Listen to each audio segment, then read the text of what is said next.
What's up, this is Renz, and welcome back to my channel! Yay! What's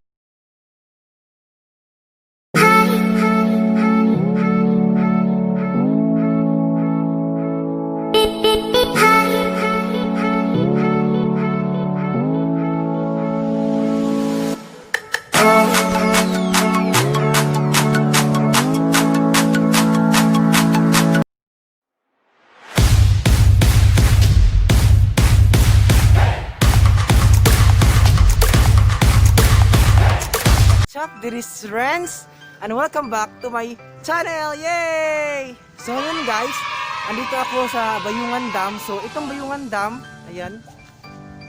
Itong Bayongan Dam ay parang tinaguri ang itong terrorist din kasi maraming mga tao na tumambay dito kasi sabi nila is maganda yung view. So tingnan natin yung view ng Bayongan Dam. So let's go na, tingnan natin.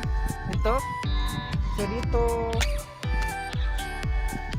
So, ayan, may nakasulat na irrigation dito, may nakasulat dito, ganyan.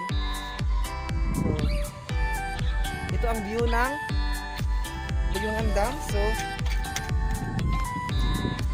tingnan natin yung Bayongan Dam.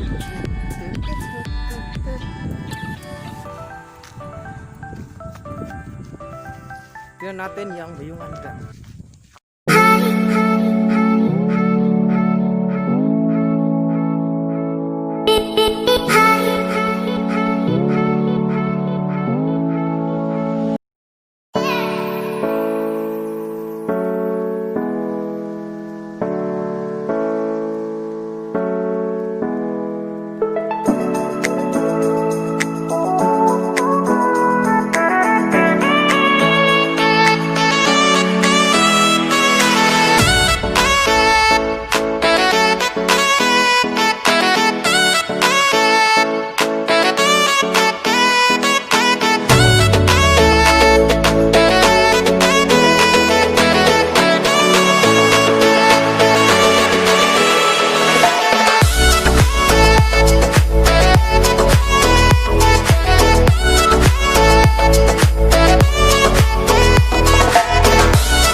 Ay may kasulukuyang nagaganap na hindi kababalaghan.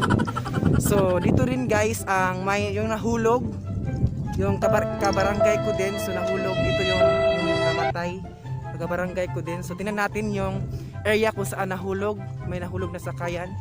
So tingnan natin. So ayan guys, dito yung area na kung saan nahulog yung sakayan. Ayan, may cross kasi sabi nila is nawala ng brake. So tingnan natin yung sakayan nasa ayan. Ayan, ayan tawag yan, ubos. Nasa ibaba. So tingnan natin yung sakayan nasa ibaba. Nakikita ninyo yung sakayan na dito nahulog, kabarangay ko lang. Then nawalan daw ng brake. So dito yung pumunta, dito yon galing, tapos pumunta sila doon. So dalawa silang sakay, babae at sa lalaki, pero yung lalaki ay patay, tapos yung babae ay buhay. So yun lang po guys. So don't forget to like and share and subscribe to my YouTube channel.